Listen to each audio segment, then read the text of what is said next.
This week in Linux, we've got some desktop environment news for the Cosmic desktop from System76. We also have some news from the Budgie team. We've got some distro news from the SUSE side of things, as well as a new killer feature has been announced for Steam by Valve, so you can now record gameplay. All of this and more on This Week in Linux, the weekly news show that keeps you up to date with what's going on in the Linux and open source world. Now let's jump right into your source for Linux good news.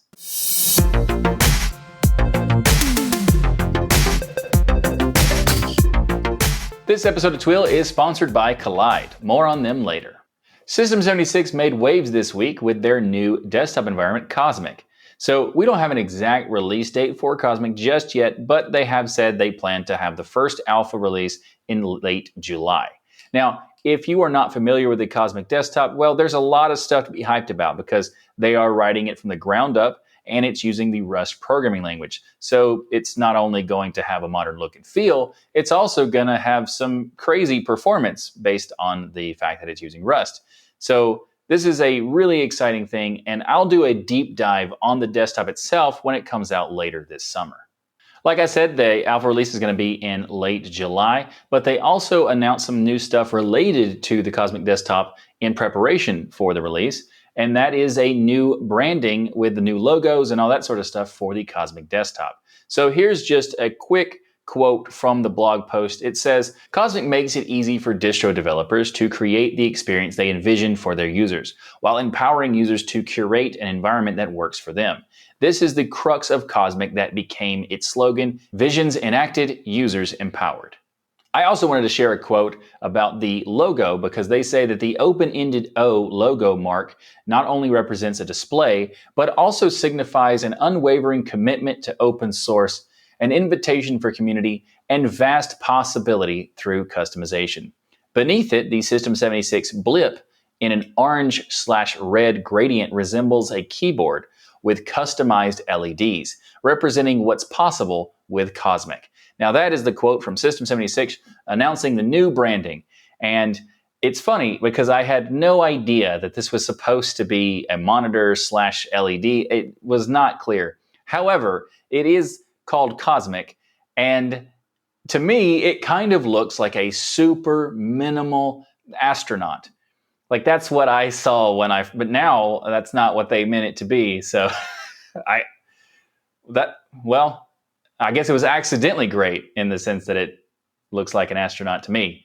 Let me know what you think in the comments because I'm very curious. What does it look like to you? Does it look like a astronaut? Does it look like a mouse or a keyboard and a monitor, or something entirely different? Let me know in the comments. Now, also, System76 is having a sale on the select products through July 9th as a celebration of the coming alpha. So laptops are going to be discounted from $100 to $200. The Thelio desktops are going to have $200 off, and also their keyboards are going to have anywhere between $30 to $50 off. So if you're interested in any of those sort of things, you can check out the links in the show notes to get those discounts. What do you think of the new Cosmic branding? Are you excited to try this desktop as much as I am? Maybe you've been impatient and play with the pre-alpha. If so, what are your thoughts on it? Let me know in the comments below or on the forum thread. This week in Linux, openSUSE has been pretty busy. This year's openSUSE conference just ended, and we also got a brand new version of openSUSE's Leap Micro with Leap Micro 6.0 being released. Now, there is a lot of great content from the conference, and if you didn't get a chance to watch it, you'll find links to all the talks that they had in the show notes. Now let's talk about Leap Micro. So what is Leap Micro? Well, Leap Micro 6.0 is a rebranded version of SUSE Linux Enterprise Micro 6.0. What does that mean? Well, Leap Micro, or the SLE Micro, is intended to be an ultra-reliable container and machine host that is a cloud-native oriented system. There are two primary variants for Leap Micro. Both of them contain a container stack, but the default offers a virtual machine stack as well, whereas the base is a lighter on space requirement system, so it caters to users who do not need virtual machines. So what's new with 6.0? Well, image-based deployment is here. Self-install images that simplify the device setup. Also, reported install from start to finish is in under 2 minutes, which is pretty fast for a distro installation. Also has real-time kernel option being added. only for container use, but still that is awesome to see. Also, they've added full disk encryption, and also it fully supports SE Linux out of the box. Podman has been updated to the latest version. Cockpit has been added for web-based system management and many, many more things. They're also going to be phasing out a few things, like the legacy BIOS support is being phased out, so future releases will use a UEFI fully. The LTTNG tool is being phased out as well. Leap Micro will fill the functionality, but use a newer technology instead. What do you think of the latest Leap Micro? What are your thoughts on openSUSE in general? Did you get to attend openSUSE conference? If you did, let me know what you think about it. And also just let me know your answer to all these questions in the comments or on the forum thread. While we're on the subject of SUSE, this week in Linux, SUSE announced some pretty interesting stuff. Now, there was a new release of SUSE Linux Enterprise, and they announced a change to the support term for this release. So the latest release of this distribution is SUSE Linux Enterprise 15 Service Pack 6, which is a lot to say, but it's SLE 15 SP6. And now SLE 15 was released in 2018, and a Service Pack is released every year, so that's why we're at Service Pack 6.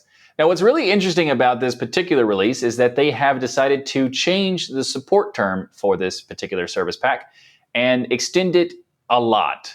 They're extending it to 2037, which means it's going to have a 17-year support cycle. Now, the SUSE blog states, SUSE Linux Enterprise Server 15 has a committed lifecycle until 2037, with 19 years of support since SUSE Linux Enterprise Server 15 was launched. Now, SUSE is able to provide a safe platform to deploy today your long-term applications, ensuring that your IT investment is safe in the longest term. End quote. So what's new in Service Pack 6? Well, the kernel has been updated to 6.4. They've also had some updates for the hardware and driver support for AMD, ARM, NVIDIA, IBM, and Intel. They've also been working on faster network performance for this particular release, as well as many enhanced security features. You may be wondering why they would change the support term to be so long. 19 years is by far the longest in any of the enterprise Linux spaces. So, well, I think, okay, let me just be clear. This is pure speculation. I have no idea. I don't know this is relevant at all. It's just my opinion, pure speculation. But I was thinking about this too. And since SUSE Linux Enterprise is planning to change the structure quite a bit with their new approach with the adaptable Linux platform or the ALP system, this is kind of along the lines of an immutable system, although that's not the exact terminology. But this is really interesting because first of all, if you want more information on the ALP or the adaptable Linux platform, then go check out episode 249 of Twill, where I talked about the changes that are coming to SLE and openSUSE Leap next year with this link in the description and the show notes. So why 19 years? Well, I think this is a way to hedge some bets. Maybe these changes coming could cause some hesitations from some people to pick SUSE as the system. And if they offer a huge support term, then they could ease the concern for those people, and they could be comfortable choosing to go with SLE right now. It's also worth noting that this support is for SUSE Linux Enterprise, not openSUSE. So there you go. That's my speculation. I have absolutely no idea, no insider knowledge or anything, because I'm not an insider at all. But I thought that made sense to me. What do you think? What do you think of this news? Is 19 years long enough? What do you think of my guess of why? Let me know in the comments or on the forum thread. Valve announced a brand new killer feature this week that is a game changer, and that's being able to record your gameplay directly inside of Steam. Now, in my opinion, Valve is an awesome company who I am 100% unashamed to be called a fanboy of, because they make gaming on Linux a truly competitive thing. Yes, there are other people who helped. Yes, there are people who have been working on it for many, many years before Valve. But let's face it, Valve did a lot of the heavy lifting. Anyway, Valve was like, hold my beer, because they weren't done being awesome. They decided to introduce a new feature. Now, this feature is in beta because, they're just testing it out, but it's already pretty freaking cool. So Also real quick, there are third-party tools that already provide this kind of thing to clip your games and that sort of stuff, but I haven't found a single one of them that works on Linux, and I have always kind of been a bit jealous of that. This is going to be probably a little scary for those companies because, I mean, with Steam adding it, it might make them obsolete. Now, personally, I don't care if they lose market share because they never supported my platform anyway. So, I guess good luck to those people. Now let's talk about the feature. So this new recording system has two modes. It has the manual start and stop mode and also background recording. So with the background recording, you have multiple options you could do to set the length, the quality, disk space allowed, and that sort of stuff to be able to control how much it's doing and how often it's doing. Also, the recording system adds markers for events like leveling up, achievements, and deaths in the games, as well as players can add their own markers to the timelines, which is pretty awesome. You can also edit and share it pretty easily, so you can edit the gameplay with Steam tools. There's also one-click share to friends, and you can send your footage from your device to your PC and that sort of thing. But of course, the most important piece here is that it is Steam Deck verified, and therefore it will work on Linux as well, probably. Maybe not every distribution, but it'll work in most distributions, which is awesome. And also, if you don't have a Steam Deck yet and you want one, you can pick one of the LCD versions because they're on sale right now. So you can get the 64 gig version for $296 and the 512 version for $381.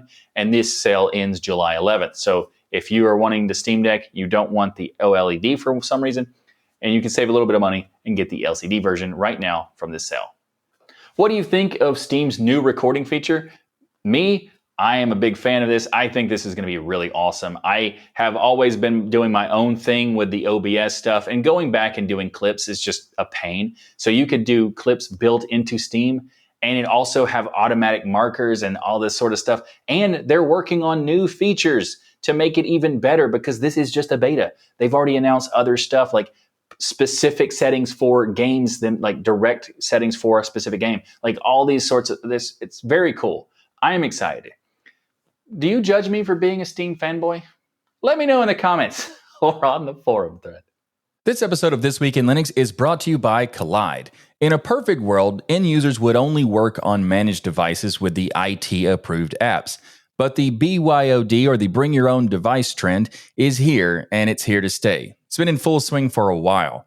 Employees use personal devices and unapproved apps that aren't protected by MDM, IAM, and other security tools.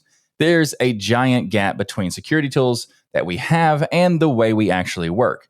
1Password calls this the access trust gap. And now Kolide has joined forces with 1Password. Kolide brings their user-first device trust solution, which notifies users as soon as it detects an issue on their device and teaches them how to solve it without needing help from IT. 1Password brings their extended access management to secure every sign-in for every app on every device. Kolide is designed for companies with Okta, so if you're using Okta and you're looking for a device trust solution, then look no further than Kolide. Plus, now that they've joined up with 1Password and their extended access management, it's just going to get better. Now, Kolide plus 1Password, they care about user experience and privacy too, which means it can go places that other tools can't, like personal or contractor devices. It ensures that every device is known and healthy and every login is protected. So stop trying to ban BYOD or shadow IT and start protecting them with Kolide and 1Password. Support the show and go to thisweekinlinux.com/KOLIDE. That's thisweekinlinux.com/Kolide. Go there and get more details about these great security solutions. That's thisweekinlinux.com/Kolide. This week in Linux, the Flathub has reached a huge milestone. They can take a page from McDonald's if they want to. Because now Flathub has reached over 2 billion downloads since its inception. So they can now put on their website somewhere, billions served. Now this is really cool, awesome news from the Flathub. We don't know how it compares to Snaps or anything because that data is not shared publicly. But if you want to find out for yourself or keep up to date with as it grows more and more, we'll have a link to the statistics page on the Flathub in the show notes. Now, what do you think of this news? How many of those 2 billion downloads do you think are yours? Let me know in the comments below or on the forum thread. This week we saw a brand new version of OnlyOffice desktop editors with OnlyOffice 8.1. Now, OnlyOffice is a free and open source and cross-platform Office suite, and I've been a happy user of their Office suite for quite a while. Now, quick disclaimer, I rarely deal with Office documents, so I wouldn't say I'm an expert or anything, but they've worked very nicely for me. But also take that with a grain of salt because I don't use it that much at all. The last release of OnlyOffice added a PDF application to the suite. This app could pretty much do the basics like viewing PDF files and handle basic PDF editing like form filling, highlighting, simple annotations, and even scribbling on documents with a pen tool if you wanted. Now, the PDF app has received a huge update with this release. This makes it a full-featured PDF editor, so you can edit the text of the PDF, you can add, rotate, and delete pages, you can insert or edit objects, you also have the ability to do text comments with callouts, and you can create PDF forms without needing to use docx format. Plus, the forms you make can be filled out in a web browser or in a desktop app. They've also made some improvements to the spreadsheets tool, so you can restrict viewing cells in a protected range. Also, for collaboration, there are the highlights and stuff to like the changes that are made and also version history for the spreadsheets, which is pretty cool. There have also been some updates to the presentations app. You can apply the same layout across multiple slides, which is very good because if you ever do like a lot of changes to a particular slide and then you realize you have to do those again, it's going to be annoying. So being able to like effectively copy and paste it is it's pretty cool. Also, you can display animation effects in the timeline and many other things. Now, also they have some updates to the document editor, so you can apply page color and also the page color applied on other editors are recognized and are properly displayed, which is pretty cool. But this is pretty sweet news because get it? Sweet news, Office suite. Okay, so moving on. This is cool because a lot of people are looking for a solid Office suite. And while we do have some nice PDF tools on Linux, this one looks very solid and might help you convince someone to make the switch to Linux. So I always like seeing that kind of thing. Now, what do you think of this news? Have you tried OnlyOffice before? What are your thoughts? Let me know in the comments or on the forum thread. The buddies of Budgie have released a new version of their desktop environment this week with Budgie 10.9.2. Now, this is a minor release, but there are a lot of cool things that are in this release with like bug fixes and that just to kind of improve the overall experience. But there are going to be a lot more in the upcoming major release of 10.10 that will also include a port to Wayland. Speaking of Wayland, there's a quote from the blog post that I wanted to give you right here about that. And they say that while we have been hard at work on our Wayland porting efforts for our upcoming 10.10 release, we felt it more important to provide a small release to address some of the issues that have been reported by our users, as well as to make it easier for packagers of Budgie to get the most relevant fixes to users without introducing any of the larger Wayland-related changes that have either already landed in our main development branch or will be over the course of 10.10's development. That is Joshua Strobel of Budgies of Budgie. So they also did some bug fixes. So the run dialog in Budgie has been fixed they fixed a regression where setting a skip pager or taskbar was not being called during construction.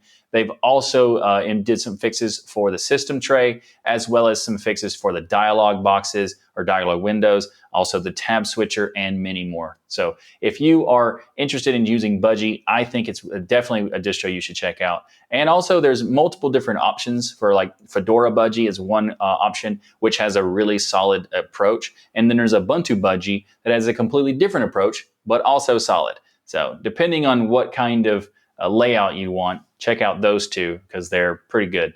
What do you think of this news overall? Have you tried Budgie before? What are your thoughts on this desktop? And also, what distro did you try it on? I'm very curious. Let me know in the comments or on the forum thread. This week, we got a new release of Darktable. Now, for those who are not familiar, Darktable is an open source photography workflow application and raw developer, a virtual light table and darkroom for photographers. It manages your digital negatives in a database, lets you view them through a zoomable light table, and enables you to develop raw images and enhance them. Yes, that is a quote from their website. Also, Darktable is non-destructive, which is very important for people who are in the creative field because non-destructiveness is, in my opinion, critical and vital and crucial and any other word that means required. So this is really cool that Darktable has that. Now, what is new? So there's a new color equalizer module for controlling hue, lightness, saturation based on colors. There's also some new modules overall with the enlarge canvas, which effectively allows you to increase the overall size of an image. And also there's a new overlay image module, lets you add stuff to an existing image, do like panoramic, that sort of stuff. And they've also added more camera support. Now, I am not an expert in photography. I am a graphic designer, so I have a lot of expertise in that side of the design world. But the photography side, not my thing exactly. I dabble. But anyway, we actually had a guest host on Destination Linux this week. Wendy joined us to fill in for Ryan, who couldn't make it. And the timing was kind of perfect because Wendy is a professional photographer that uses Darktable in her workflow. So if you want an in-depth look from someone who uses it in her photography workflow, then check out Destination Linux 377, link in the show notes. Thanks for watching this episode of This Week in Linux. If you like what I do here on this show and want to be kept up to date with what's going on in the Linux and open source world, then be sure to subscribe. And of course, remember to like that smash button.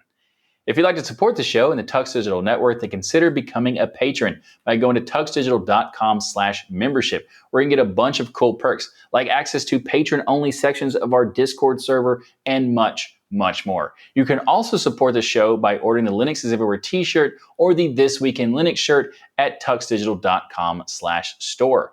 Plus, while you're there, you can check out all the other great stuff we have, like hats, mugs, hoodies, other things, t-shirts, other things at the tuxdigital.com/store. I'll see you next time for another episode of your source for Linux good news. Thanks again for watching. I'm Michael Tennell. I hope you're doing swell. Be sure to ring that notification bell. And until next time, I bid you farewell.